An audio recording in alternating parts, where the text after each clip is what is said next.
Friend, હું છું હિરલ. સ્વાગત છે તમારું દિયા કિચનમાં. તો આજે હું તમારા સાથે શેર કરીશ ટિફિન બોક્સની કે પછી લંચ બોક્સની ત્રીજી રેસીપી. તો રેસીપી બનાવવાની શરૂઆત કરીએ. તો આજે હું તમને શીખવીશ થેપલા. જે થેપલા તમે 10 દિવસ સુધી સ્ટોર કરી શકો છો અને વેક્યુમ પેક કરી તમારે ક્યાંય બહારગામ મોકલાવવા હોય તો તમે મોકલાવી શકો છો. અહીંયા હું તમને સિક્રેટ એક સામગ્રી સાથે થેપલા શીખવીશ, જેથી થેપલા છે તે પોચારું જેવા બને. તો આપણે રેસીપીની શરૂઆત. તો સૌથી પહેલાં અહીંયા મેં જે આપણે અથાણું બનાવીએ છીએ તેમાં ઉપર તેલ હોય છે તે એડ કરીશ. આશરે મેં 3 થી 4 ડોકલી લીધું છે. આ તેલ એડ કરવાથી આપણા થેપલાનો કલર એકદમ લાલ ચટાકેદાર આવશે. જોતાની સાથે જ આપણને ખાવાની ઈચ્છા થઈ જાય એવો આવશે અને ટેસ્ટમાં પણ બહુ સારો લાગે છે. જો તમારા પાસે અથાણાનું તેલ ન હોય તો તમે સાદું તેલ એડ કરી શકો છો. અહીંયા તેલમાં જ હું મીઠું એડ કરીશ. આપણા લોટ પ્રમાણે આપણે મીઠું એડ કરી લેશું. 2 ચમચી લાલ કાશ્મીરી પાવડર એડ કરીશ. કાશ્મીરી લાલ મરચું છે, જો તમારી પાસે તીખું હોય તો તમે ઓછું લેજો અને તમારે ન એડ કરવું હોય તો તમે સ્કીપ કરી શકો છો. થોડી હળદર પાવડર એડ કરીશ. 1 ચમચી અજમો છે, તે આ રીતે હાથેથી ક્રશ કરી અને એડ કરી લઈશ. 1 ચમચી તલ એડ કરીશ. જો થેપલામાં તમને તલનો ટેસ્ટ ગમતો હોય તો તમે વધુ એડ કરી શકો છો. અહીંયા હું થોડા તલ વધુ એડ કરીશ.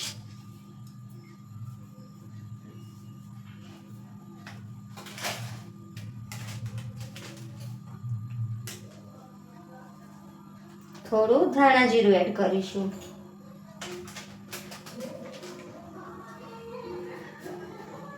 થોડી આપણે હિંગ એડ કરીશું. અહીંયા આપણે લીલું લસણ કે પછી સૂકું લસણ કે લીલી કોઈ પણ વસ્તુનો ઉપયોગ કરવાનો નથી, જેથી આપણા થેપલા છે તે લાંબો સમય સુધી ટકી રહે. આ થેપલા તમે 10 થી 15 દિવસ સુધી સ્ટોર કરી શકો છો. હું તમને સ્ટોર કઈ રીતે કરવાના છે તે રીત પણ શીખવીશ. અહીંયા કસૂરી મેથી લેશું, જે આ રીતે આપણે થોડી હાથથી ક્રશ કરી લેશું. કસૂરી મેથી તમારા ટેસ્ટ પ્રમાણે તમે એડ કરી શકો છો. અને જો તમારે અહીંયા લસણ એડ કરવું હોય તો લસણ નહીં પણ લસણનો જે પાવડર આવે છે તે એડ કરી શકો છો. અહીંયા મેં આદુ કે કાંઈ નથી નાખ્યું એટલે હું અડધી ચમચી સૂંઠ પાવડર એડ કરીશ.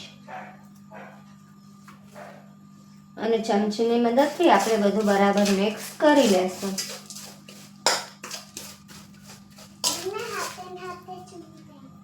આ બધો મસાલો આપણે બરાબર મિક્સ કરી લેશું.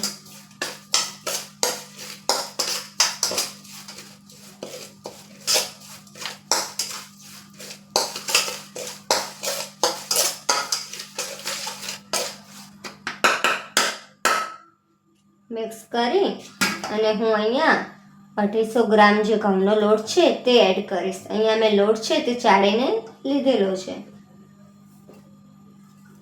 થોડો લોટ હું અટામણ માટે અહીંયા મેં લોટ છે મસાલા સાથે બરાબર મિક્સ કરી લીધો છે.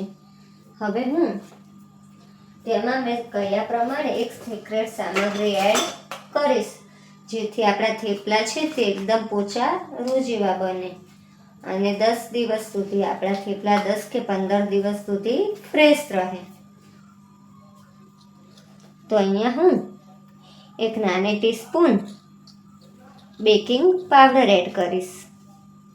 આ રીતનો બેકિંગ પાવડર આવે છે તે એડ કરી લઈશ. બેકિંગ પાવડર એડ કરી અને ફરી આપણે બધું મિશ્રણ છે તે બરાબર મિક્સ કરી લેશું. બેકિંગ પાવડર એડ કરવાથી આપણા જે થેપલા છે તે એકદમ સોફ્ટ રૂ જેવા બનશે.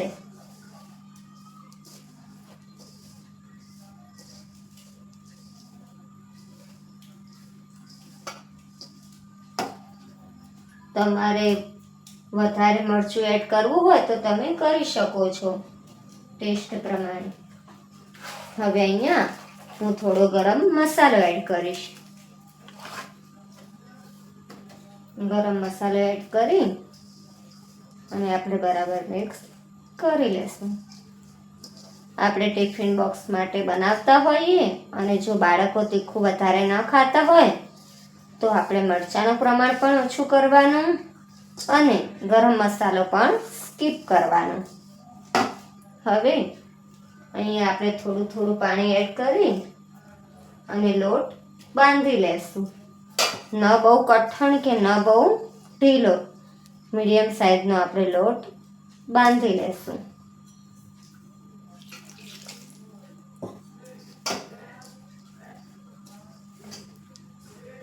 આપણે થોડું થોડું પાણી એડ કરવાનું છે જેથી લોટ છે તે ઢીલો ન થઈ જાય. આપણે આ રીતે થોડું થોડું પાણી એડ કરતા જઈ અને લોટ તૈયાર કરી લેશું. આ રીતનો લોટ બાંધી તૈયાર કરી લીધો છે. ન બહુ કઠણ કે ન બહુ ઢીલો, તમે જોઈ શકો છો. હવે હું તેમાં 1 ચમચી તેલ એડ કરી અને કેળવી લઈશ.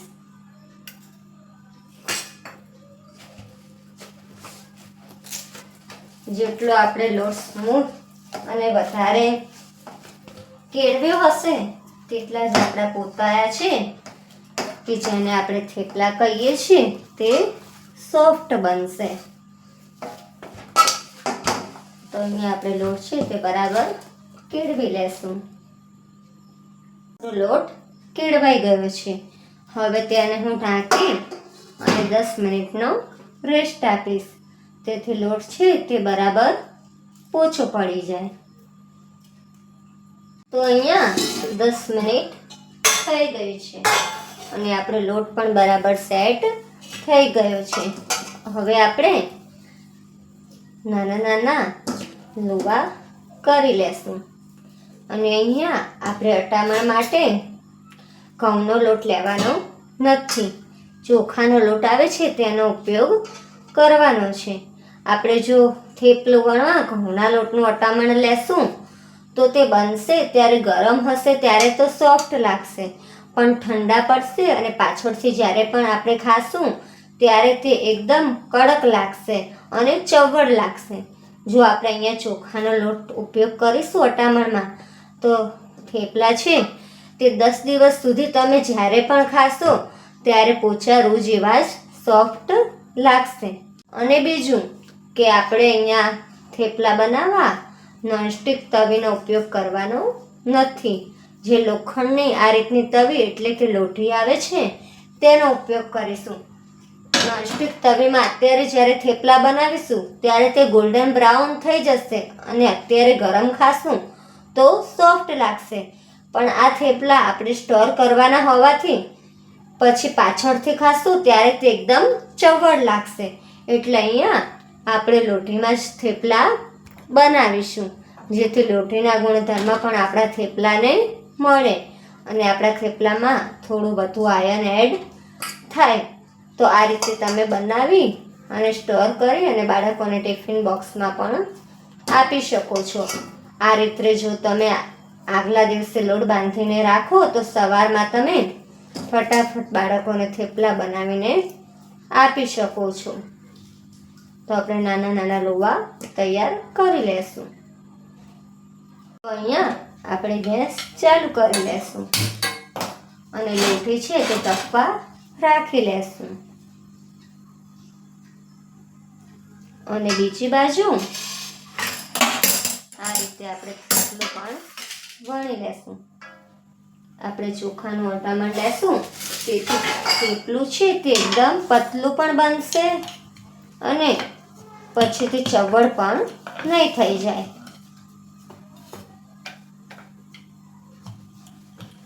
અહીંયા આપણે થેપલા છે તે એકદમ પતલા વણવાના છે. જો આ રીતે હાથેથી ફાવે તો તમે હાથેથી પણ થેપલું ફેરવી શકો છો, અને જો તમને હાથેથી ન ફાવે તો તમે પાટલી ફેરવીને પણ થેપલું ફેરવી અને બધી બાજુથી એકદમ પતલું વણી શકો છો. ચોખાનું અટામણ લેશું એટલે આપણે વધારે અટામણની પણ જરૂર. તો તમે જોઈ શકો છો કે થેપલું છે તે આપણું કેટલું પતલું વણાયું છે. આપણે તેમાંથી મારો હાથ પણ દેખાઈ રહ્યો છે. હવે થેપલું છે તે આપણે તવી પર રાખી લેશું અને ગેસની આંચ એકદમ ધીમી કરીશું.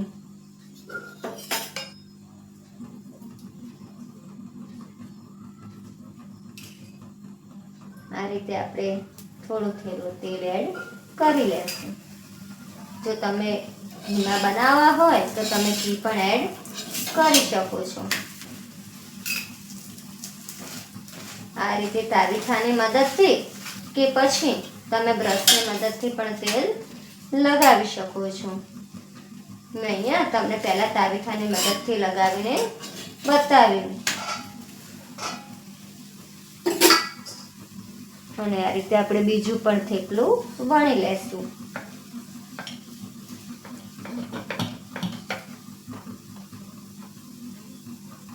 બોક્સમાં કે પછી લંચ બોક્સમાં હું મોટે ભાગે ઘઉંમાંથી બને તે જ રેસીપી શેર કરું છું, જેથી બાળકો માટે ટેસ્ટીની સાથે સાથે હેલ્ધી પણ હોય.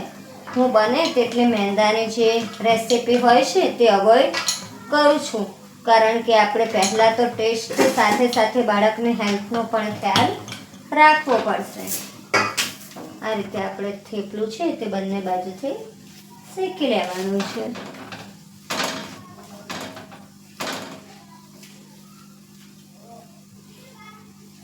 જરૂર હોય તો આપણે તેલ થોડું વધુ એડ કરી શકીએ છીએ.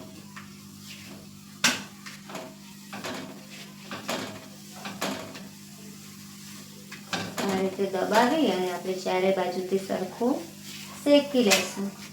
અને થેપલું છે તે આપણે એકદમ પતલું વણ્યું છે એટલે તેને શેકાતા વાર નહીં લાગે.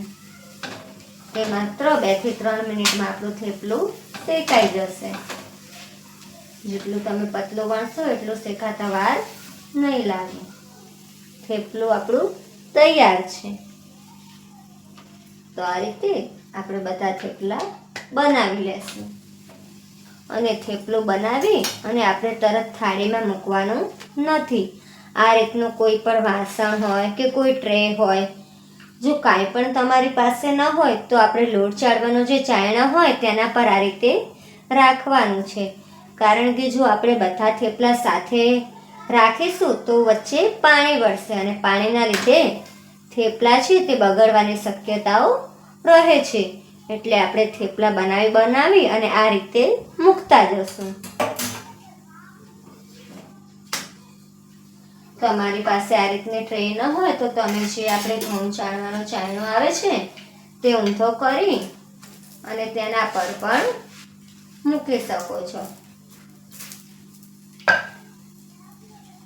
અહીંયા મેં તમને દરેક ટ્રિક્સ આપી છે અને કંઈ પણ વસ્તુ ન હોય તો બીજી મેં તરત તેમાં બતાવી છે, જેથી તમને બનાવવામાં સરળતા રહે. તમે ટ્રાવેલિંગમાં ક્યાંય જતા હોય તો પણ આ થેપલા બનાવીને તમે લઈ જઈ શકો છો,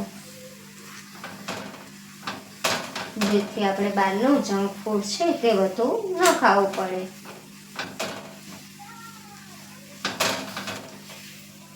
તો અહીંયા મેં બીજું થેપલું પણ તૈયાર કરી લીધું છે. હવે હું આ લોટના બધા થેપલા આ રીતે તૈયાર કરી લઈશ. તો તૈયાર છે આપણા ટિફિન બોક્સ, લંચ બોક્સ કે પછી ટ્રાવેલિંગમાં લઈ જઈ શકાય અને 10 થી 15 દિવસ સ્ટોર કરી શકાય તેવા થેપલા. થેપલા કઈ રીતે સ્ટોર કરવાના છે તે હું તમને બતાવું. તો આ રીતે આપણે સિલ્વર ફોલિકનું પેપર લઈ લેવાનું છે અને આપણે અહીંયા 4 થેપલાના બંચ કરવાના છે. પછી તેને આ રીતે એકદમ હવા ન રહે એ રીતે પેક કરી લેવાના છે.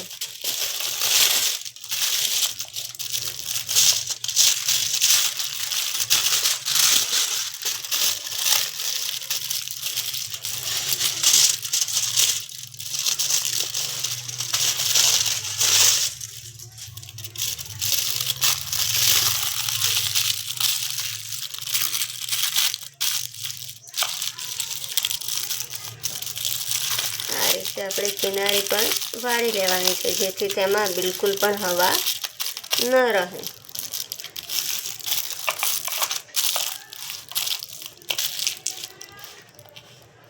આ છે તે તમે ફ્રીઝરમાં સ્ટોર કરી 1 મહિના સુધી સ્ટોર કરી શકો છો અને ફ્રીજમાં તમે 20 થી 25 દિવસ સ્ટોર કરી શકો છો. પણ જો ફ્રીજની બહાર કરો તો તમે 10 થી 15 દિવસ તેને આરામથી સ્ટોર કરી શકો છો. અને જો તમારે બહાર ક્યાંય આઉટ ઓફ સ્ટેટ મોકલવા હોય તો પછી તમારે આ જે બને છે તે આ રીતે પન્નીમાં પેક કરી અને વેક્યુમ પેક કરાવી લેવાનું હોય છે. કાં તો પછી આ રીતે તમે કરી અને વેક્યુમ પેક કરાવી અને તમે બહાર આઉટ ઓફ સ્ટેટ પણ તમારા થેપલા મોકલી શકો છો. તૈયાર છે આપણા પોચા રૂ જેવા અને બાળકોને ટિફિન બોક્સ કે પછી લંચ બોક્સમાં આપી શકાય તેવા થેપલા. તો તમને મારી રેસિપી કેવી લાગી? જો તમને ગમી હોય તો ઘરે જરૂરથી એકવાર ટ્રાય કરજો અને મારા વિડીયોને લાઈક, શેર અને સબસ્ક્રાઈબ કરજો અને બાજુમાં રહેલી બેલ આઇકન ટિક કરજો જેથી મારા નવા વિડીયો તમારા સુધી પહોંચી શકે.